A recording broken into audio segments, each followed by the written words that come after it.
Where the Mountain Meets the Moon by Grace Lynn. Chapter 1. Far away from here, following the Jade River, there was once a black mountain that cut in the sky like a jagged piece of rough metal. The villagers called it Fruitless Mountain because nothing grew on it, and birds and animals did not rest here. Crowded in the corner of where Fruitless Mountain and the Jade River met was a village that was a shade of faded brown. This was because the land around the village was hard and poor. To coax rice out of the stubborn land, the fields had to be flooded with water. The villagers had to tramp in the mud, bending the stooping and planting day after day. Working in the mud so much made it spread everywhere, and the hot sun dried it into their clothes and hair and homes. Over time, everything in the village had become a dull color of dry mud. One of the houses in the village was so small that its wood boards held together by the roof made one think of a bunch of matches tied with a piece of twine.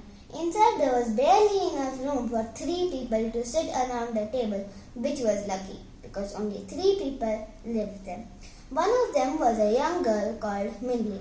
Mindy was not brown and dull like the rest of the village. She had glossy black hair with pink cheeks and shining eyes, always eager for adventure, and a fast smile that flashed from her face. When people saw her lively and impulsive spirit, they thought her name, which meant quick thinking, suited her well.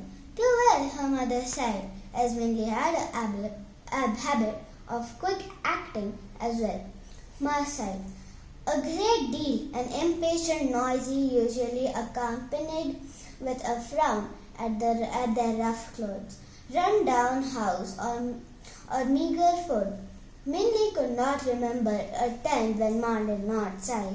It often made Mindy wish she had been called to the name that meant gold of fortune instead. Because Mindy and her parents, like the village around them, they were very poor. They were barely able to harvest enough rice to feed themselves, and the only money in the house was 2 old copper coins that sat in the blue rice bowl with a white rabbit painted on it. The coins and the bowl belonged to Mindy. They had been given to her when she was a baby, and she had had them for as long as she could remember. What kept Mindy from becoming a dull and brown like the rest of the village, but the stories that her father told her every night. She glowed with such wonder and excitement that even Ma would smile, though she would shake her head at the same time. Ba seemed to drop his grey and work weariness. His black eyes sparkled like raindrops in the sun when he began a story.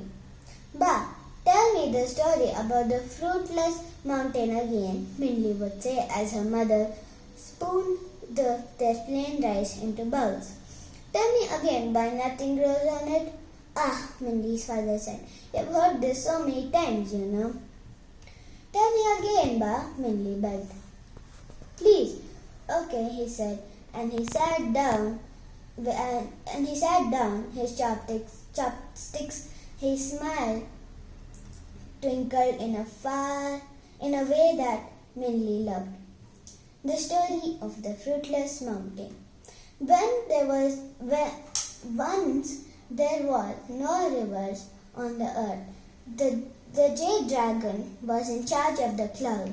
She decided when and where the clouds would rain upon the land and when they would stop. She was very proud of her power and of the reverence the people of the earth paid her. Jade Dragon had 4 children, pearl, yellow, long and black. They were large and strong and good and kind. They helped Jade Dragon with her work, and whenever they flew in the sky, she was overwhelmed with their love and pride. However, one day as Jade Dragon ended the rain and moved the clouds away from the land, She overheard some of the villagers' conversations. Ah, thank goodness the rain is gone.